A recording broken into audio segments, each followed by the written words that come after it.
we are doing. I watched the Wolves so I'm going to our PPL go PPV of all time.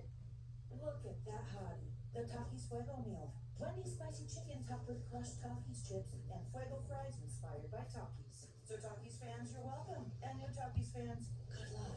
For an intense new take on And, and what is your favorite song to our guests of all time? I would go for Super H. Super H for the song that goes go a gold sits and that's it's a go to our 2002. Takis. Oh park for forces that's go 830. Gotta be Wendy's. When you're not quite sure what you're doing wrong and looking for step-by-step Even a forces Wago cereal in the quantity of that good cereal. In just a few weeks, the 37th annual SummerSlam is taking place in Cleveland, Ohio. And one thing I think we can all agree on is that more often than not, over its almost 40-year history, SummerSlam has always been a pretty consistent show. More often than not, SummerSlam has always been a at at at at football take go. It's a hell. It's a what a baker as well. show that has delivered, sometimes even being better than that here at WrestleMania. When I think of SummerSlam, I instantly think of warm and fuzzy feelings. Yeah. The classic great logo, the Yeah. classic stages, the late 2000s, early 2010s when it took place in LA every single year. Yeah. I think back to good memories. And yeah, I do think back to some years where the show was average, pretty mid. I'm not gonna Got 380. The show.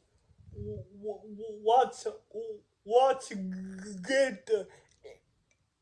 Each out for back against heel toe.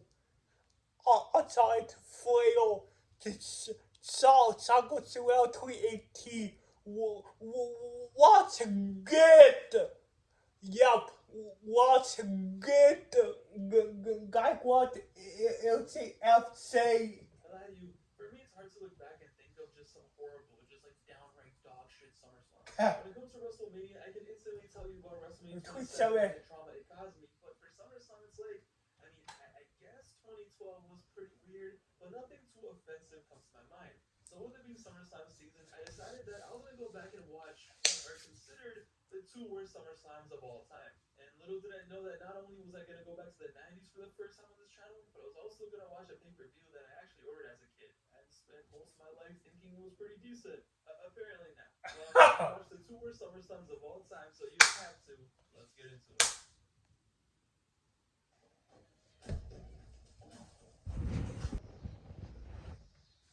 We begin in the 90s with arguably the worst SummerSlam of all time. Got the five. 1995 was a disastrous year in the WWF. Diesel was the world champion and nobody gave a shit.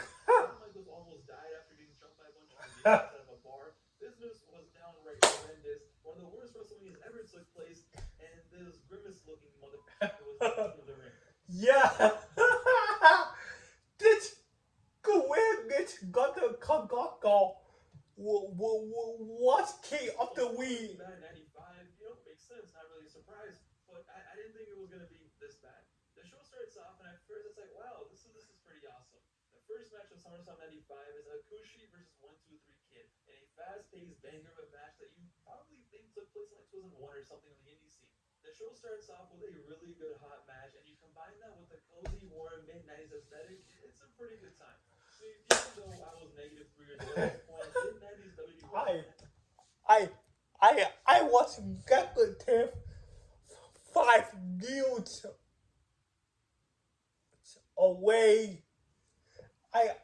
I was negative 5 years away.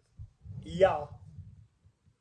Has always had such a soft spot in my heart. It's always had such a cozy vibe. There's like this innocence to the product. Everything is so vibrant. It's always just been very comforting to me. And I honestly wish I was a kid during this era, despite how bad it was. But sadly, that does not save the show No, whatsoever. it doesn't. This show was just filled with the most random matches featuring wrestlers and the most random gimmicks, just doing absolutely nothing of value. After the first match, the next 2 hours are bad. No, like they're really, really bad. You It's just get whatever super matches, but eight. nothing important happens.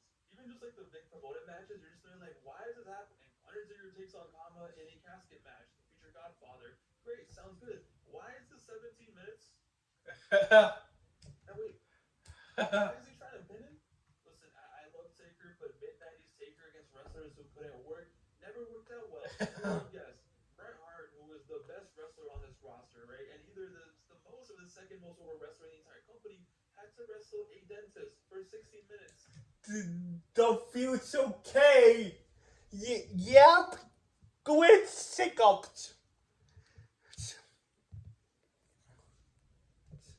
A dentist, who, in case you haven't noticed, is Kane, aka Glenn Jacobs, before the CTE got to him. So yeah, in 2 hours, out of the 2 hours and 44 minutes the show takes place, it's pretty bad. But somehow, it's actually a five-star match on this show. What? The one saving grace on this show was the fact that Shawn Michaels was ready to die for the industry again on this night, and had a ladder match rematch against Razor Ramon, and they just casually dropped a five-star classic again.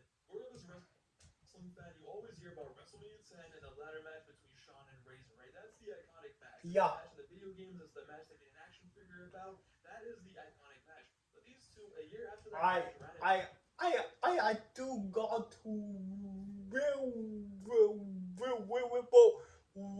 what's it this got uh Abu uh it's Abu way no the VCS tape. This is a crazy match to watch in 2024 because ladder matches are so different now, right? They're straight Yeah, skills, so crazy stuff. foot. Back in the good old days, ladder matches were still just wrestling matches that happened to have Yup. ladder. Yup. It was simple. Yup. That why gets all about what's it got. The simple. In there, all the wrestlers were trying to do were win, and crazy stuff that happened just happened to happen because they were trying to win. If that makes any sense. It was an absolute treat to watch. This is like the third ladder match ever, and it's just them two with two ladders and all their weapons just going off, just doing their thing. It's a pure ladder match with so many callbacks to the first match. The crowd is going crazy. They're hot. This might be the worst SummerSlam ever, but this is a five-star match in my opinion. Go Waldo. Why am I people do God to talk about this match because it it was so and the world song throughout of all time. Easily. So it's like, hey, if you unfortunately did buy this show back in '95, at least you got this. I was watching this. I was having the time of my life. It was great, fantastic, 5 out of 5. So then it's like, okay, well, the first match was pretty good. The ladder match is a no doubt classic. Sure, there were 2 hours of whatever in between, but hey, it doesn't sound that bad. Is it really the worst SummerSlam ever? And no, up until here, I had fun watching. Despite all my criticism, it was still cozy, it was still fun, it was still pretty But we had two really, really good matches. The only issue was they still had the main event. And that, ladies and gentlemen, is what is largely responsible yeah, for being considered the worst. Yeah, so for this people. SummerSlam of all time. The main event for the show over the legendary ladder match was Diesel versus King Mabel for the title. Yes, before Viscera was sexually assaulted SummerSlam in 1995. To this day, it's like, what the hell were they thinking? Why would you do this? Why would anyone think this is a good idea? You don't have to be a scientist to see these two men and be like, yeah, that's probably not going to work in a wrestling match. But in a time where Vince McMahon was doing everything he could to make Diesel into his new Hulk Hogan. Just like how Hulk Hogan made his career being a fat wrestler, it was time for Diesel to do the same. But this was bad. This was really We're bad. bad. The match starts and nobody in the crowd cares, which makes sense. I mean, when King Mabel did win King of the Ring a few months ago, it was Nobody expecting cares. ECW when he got crowned. But yo, no joke, 30 seconds into the match, I swear to God, I'm not even joking, Mabel is already tired. Tired from what? Breathing. It's Mabel versus Diesel. It's closing SummerSlam 95, and Diesel just out there trying to do anything he can to make this match special. Just anything he can do. At one point, Diesel dives out of the ring for the industry to try to get anything out of this match. Yes, Kevin Nash, one of the laziest wrestlers. Yeah, yeah. Go what the he go what the his claws. It's all fuck up. It's because spotlight like that. Like, dove out of the ring for this match. How he didn't tear something, I'll never know. But hey, don't worry, maybe we'll take care of that. But hey, the point is, Diesel is trying. So what does he get for trying? What does he get for risking his body to try to make this match special? Mabel almost breaks his back. I couldn't believe my eyes. Damn, Mabel. This match sits on Diesel's back, but ends up sitting a little too low, and you can hear Diesel cussing out Mabel or Nash. But no wonder his body fell apart. He had 500 pounds of Big Macs and large fries on his back.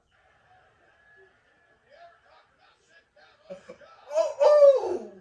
This is like one of the stupidest spots I've seen. Like, why did Mabel just? Why did he do this? What was the point of this? The WWE champion at this point had basically has a broken back. He's crippled. Mabel doesn't know what the hell is going on. And the best part about this was Nash literally told Mabel before the match to not sit on his back. And what does he do? The complete opposite. Yeah, they don't care about anything that's going on. And remember, this was the main event of the show. You get ref bombs, Diesel pulls up, he's here to help Diesel, and Diesel doesn't care, whatever, stuff happens, and SummerSlam 95 goes off the air, and this was the main event. This was a straight up tragedy, and the fact that they actually wanted to do this match, I can't comprehend it. I just don't understand it. Why did they think this could actually work? If it wasn't for the Saudi Arabia disaster of the late 2010s, this might be the worst main event of all time. Especially considering the fact that this was a SummerSlam and this was the main event. A really poor, a really bad time for the company. For the classic guy. What is a really bad show? That main event is basically the 90s equivalent of Goldberg versus Undertaker. Thank God HBK and Razor did what they did, but imagine spending money on this back in 95. Imagine asking your mom to pay $30 to watch Mabel versus Diesel. I can't. Hey, I can imagine spending $40 to watch a Great Khali versus Batista.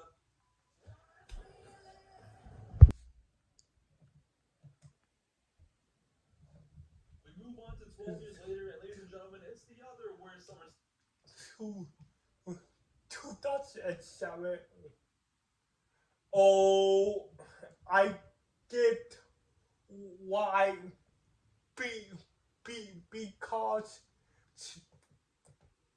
this was the same deal as what Chris Benoit did to his family. Of all time, SummerSlam 2007. This was a trip to look back at because this was actually a show that I ordered back in 2007. So you know what? Maybe if my dumbass was alive in '95, I probably would have bought SummerSlam that year. All little Nanuel Pat wanted for his birthday back in '07 was SummerSlam, and boy did he get it. This was a show that I never watched after it aired. I recorded on VHS after I ordered it, and I never went back to it. And maybe that is substance. So glad so gay feel. Hey, I feel cold. 17 years of my life. This stage, it's so goddamn beautiful.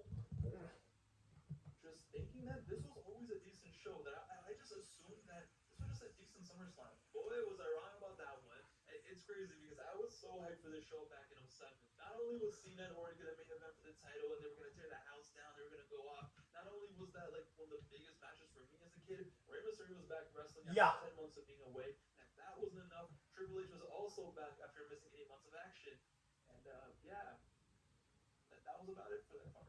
Well, that was enough for me. The crazy part is I wasn't the only one that got bamboozled because for some reason this pay-per-view was super successful. This show did more buys than SummerSlam 2008, which took place the year after, and was 10 times a better show. Wow. How the hell did 540,000 people pay to watch this? Ladies and gentlemen, going back and watching this was rough. You would think you were watching a house show from 2007, the way nothing of value actually happens here. The first match to open up SummerSlam, the second biggest show of the year, was Kane versus Finley. What? That's definitely gonna happen. Was K versus Finley? Crazy. We had probably seen that match like 900 times on SmackDown in 06. It 06. Alright, here, sure, let's open up SummerSlam with that. But okay, it's fine. That's not good enough. Okay, the next match was Umaga versus Carlito versus Mr. Kennedy.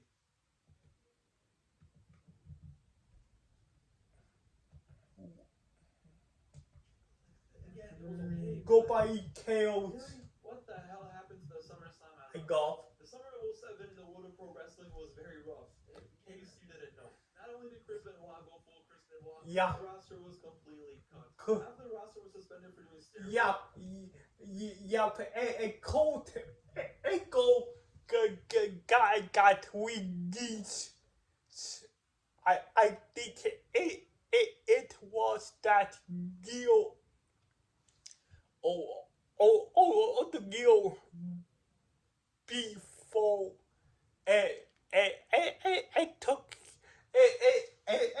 it took talent to became the elbow poke a goal. Edge was injured, HBK was injured, Bobby Gatsby. Never came back for like 10 years. Jeff Hardy just Self MIA. Hollywood. It was a very tough time. As a result, so was the SummerSlam. But that's why the SummerSlam was hyped up in the first place. That's why 540,000. Oh my God! TKTHTU. It's bought us in the first place because it featured the return of two Wait. legends, and those two legends were gonna bring so much life back into the Wait, franchise. cereal. This return was the long-awaited return of Rey Mysterio. After being gone for 10 months, Rey was finally gonna be back, adding so much life to SmackDown, and I was so excited for this. Like, that was one of the main reasons why I wanted the show. Rey returning meant a lot, and best of all, that meant that he was gonna come back and destroy the same person who put him out in the first place. So And go it at was gonna be fire. It was gonna be fun. It was hype. It was exciting. And then Rey actually came out, and What? Amazon offers hourly employees. came out, and Rey, Wait. what is this? Rey Mysterio. What the hell was that? Looking like a Monopoly piece. He came back thinking he was a Silver Surfer, and as a result, this is how we saw Rey after not seeing him for 10 months. Why? To this day, I blame Dominic. I just know that fantastic for one thing, like a week before the show, and Rey saw it with his son, got all amped up and excited, and as a result, he dressed up like this. All makes his long way to return to the ring, and by the time he's in the ring, everyone's just there like, what the hell is going on? He even commented. God damn it! You delegate! You're trying to explain whatever the hell this was. I know it wasn't the biggest deal, but I'm not gonna lie, it just wasn't pretty. It was like, damn, Rey, maybe you should have came back and Unforgiven. Rey just looks straight up disgusting, I'm gonna be honest. Luckily for him, though, the paint did wear off and he looked good in the ring, and I was happy to see him back, but once again, the match was just whatever. Nothing special to write home about, and it was just a little showcase for Rey. And you know what? That's what it was always gonna be. But if anything needed more, it was this one. I remember thinking that this was gonna be some crazy match, especially after how dirty Chavo did him in 06. You'd assume Rey's gonna come back with a vengeance, we're gonna have some fire, crazy match, we're gonna tear the house down. If it was the same match they had at last year's SummerSlam. Yeah. And that's where it's like, alright, they got me. They got my $40. After that, it was just downhill. You then get a women's battle royal, which was whatever. CM Punk and John Morrison get to squeeze a 15-minute match into 5 minutes. And before you know it, there's only 3 matches left. And most of the time is going to be spent on Triple H's entrance. And that's when the impression hits you when you're a grown-up and not a 9-year-old who's just excited to watch a pay-per-view live. Because by the time Triple H makes his return, does his grand entrance, and the hype wears down, it kind of hits you that he's just here to be King Booger as fast as possible and get the hell out of there. This was literally SummerSlam, the house show. And the match is 5 minutes long. Great. Well, what an amazing return. 5 good. Things couldn't get any more disappointing. The second biggest show of the year is SummerSlam. This was the 20th SummerSlam, the co-main event is the Great Khali versus Batista for the Oh my God! The Great Khali. Championship. Why the did I think this show was decent for 17 years? Listen, I'm not trying to be funny or extra or whatever, but Great Khali versus Batista might be the worst match I've seen in my life. I think this is worse than Mabel versus Diesel, but at least this wasn't the main event. The Great Khali cannot move. Not only physically can he not move, he can't do any moves except for squeeze and punch. I can't believe that these idiots actually had the Great Khali main eventing in '07. I can't believe they had him as the World Heavyweight Champion. That just shows how down bad they were in the summer of '07. And you know what? I can't believe it. I technically paid money for a title defense on pay-per-view. You, The worst part is about and you deserve to be total forever this match. It sucks. path. It's horrible. My dead grandma moves more than the Great Khali. It sucks. We all know that. The worst part is it ends in a DQ. If there was ever a time to just shut up and be like, all right, man, just have the fans go home happy a little bit. Let's have a clean finish. It was this. But no, Great Khali is out here hitting Batista with a chair. What are we doing? I know the roster was cooked in the summer of '07, but you're telling me that Khali was the only option? I swear Festus would have been a better option at this point. This show is bad. It is really bad. And it's crazy to me how under the radar this show is. Unless I just have been under a rock, like a Patrick or something. I can't believe I went 17 years of my life just like, yeah, some was decent. And I was like, No, it wasn't. Horrible. And nobody has ever talked about this show. Yeah. Like any debate or conversations ever sparked. It's like, yeah. People just pretend this show never existed. And I see why.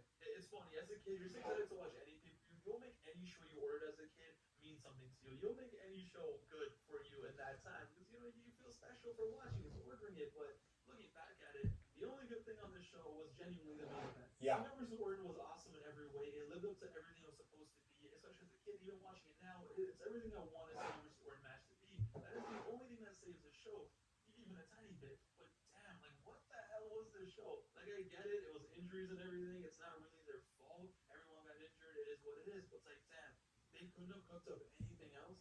This was a huge trip to look back at because, like I said, for a long time, I thought this show was decent. I watched it. I had a decent time in '07, and I just went the rest of my life like, yeah, that was a good show. No, it wasn't. And once again, it's crazy to me how 540,000 people ordered this show. More people ordered this show than SummerSlam '08, SummerSlam '09, SummerSlam 2010. This was a very successful show, and that to me, it's crazy. These are easily the worst SummerSlams of all time, and they belong here, no doubt about it. And it kind of shows how, at the end of the day, though, despite these being bad, and these are the worst SummerSlams of all time, compared to some other shows, they aren't that bad, and it kind of just shows how SummerSlam has been pretty consistent over the years. What tripped me out was technically the worst SummerSlam on cage match is actually 2021, and then these two What? up, and I'm like, 2021 wasn't a good SummerSlam. It was pretty whatever. It was average, but worse? No way. That's the worst SummerSlam of all time. No way. That was the worst. I think there's been a lot of really average SummerSlams, and what I think the world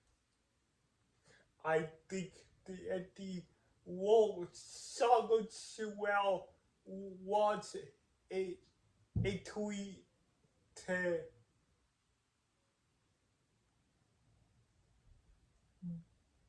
because of that great event ago. sucks is a lot of the shows could have been really good if just like one or two matches. Also, SummerSlam 2018 was good. Were done better or had better decisions. It's like 2010 SummerSlam wasn't that bad. It just the ending kind of puts a bad taste in everyone's mouth. I think back to like 2016, if Randy and Brock would have a really good match. 2016, this got me so bad. Like we was waiting for a decade for this match. No one's thinking back to the show with that many negative feelings. Same with 2017. That show had a lot of bangers. Yeah. Just we had 15 minutes of Jinder Mahal versus Nakamura, which just stinks up the whole show. Regardless, it's pretty interesting how SummerSlam over almost 40 years always been pretty consistent. Doesn't really have the lows as some other like Survivor Series or WrestleMania have. In the comments down below, though, let me know in your opinion, what is your least favorite SummerSlam? What is the SummerSlam that you just despise? A SummerSlam you hate? A SummerSlam that you ordered maybe and you were 2007 CSU path. CSU path and like favorite soccer well it's soccer well 2002 yeah oh oh oh 2005 yeah